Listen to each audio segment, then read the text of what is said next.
Celtic are strong. I mean, to deal with Scottish football, they're strong enough, and on a day they'll be far too strong for everyone in Scotland. But they do need additions, especially for Europe and for the long campaign ahead. So there's an admittance. I mean, Brendan Rodgers after the game admitted they would have to spend the money, and there's been mistakes made this summer to get into this stage of the window, having no real new outfield players on the books. I mean, I know they brought in Bernardo Onida, who were already, I think, cleared out their desks from last year. So I can't really count that. But to get to this position with 5 days to go is bewildering, unacceptable, ridiculous, you name it. And I think there's an acceptance within the club that is the case, that this is just madness. I mean, it's self-inflicted stress they could have done without. And now they're going to have to pay over the odds, because the last week of the window is not a time to be going shopping. You might get some loan deals and the occasional little kind of player who's getting discarded by somebody else. But if you want to buy quality, you're going to end up paying right through the nose this week.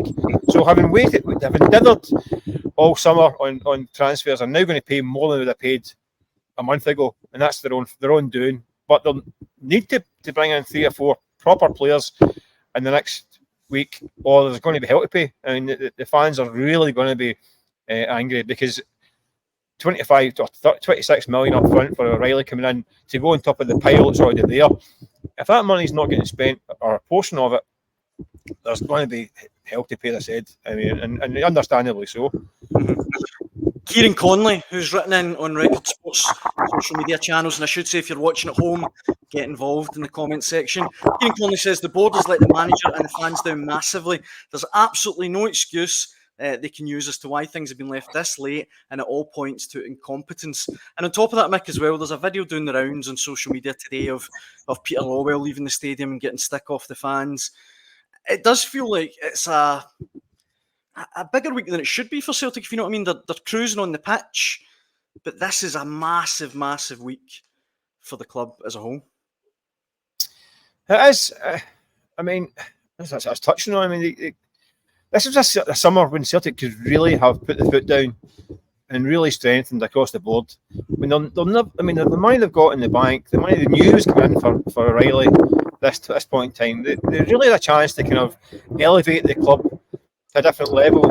And you look at the Champions League format, the new format, to get into the knockout stages, finishing between 9th and 24th out of 32, that shouldn't be unrealistic. But as it stands just now, Celtic, with the same squad as last season, weaker in fact, with Matt O'Reilly, who's one of their best performers in Europe last season. The prospect now is that they're going to be really, really struggle at that level. And that's the reality. They're good for Scotland, but not for Europe. They need to elevate that squad.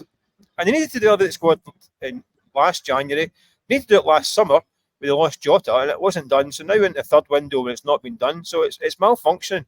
The recruitment side of things has not been working. And I think their acceptance behind the scenes that is the case. Certainly, Brendan Rodgers today was admitted that it's self-inflicted, this situation. Mm-hmm. And the question is now, having managed to get 2 or 3 new signs in over the summer in 3 months, can they get 3, 4, 5 in the next 5 days? Who knows? It's going to be really tricky. But they'll need to. They will need to, and they will do. I think they will do. They might end up paying more than they probably should do for some guys. And it'll be interesting to see what actually lands. I think they'll probably get 2 or 3 permanent deals and a couple of loan deals, maybe. Wouldn't surprise me if that. I think so. It's going to be a busy week. But firm game Sunday as well. So none of these guys are going to be involved Sunday. You could argue they don't need them for that weekend. They should be able to get by without them. But Europe's 3-4 weeks away now as well. It just seems so needless to be in this situation when they could have really put the foot down in the summer and taken the club to a kind of different level. But they've dithered and dallied, and now they're running about with the supermarket sweep in the last week, trying to grab what they can.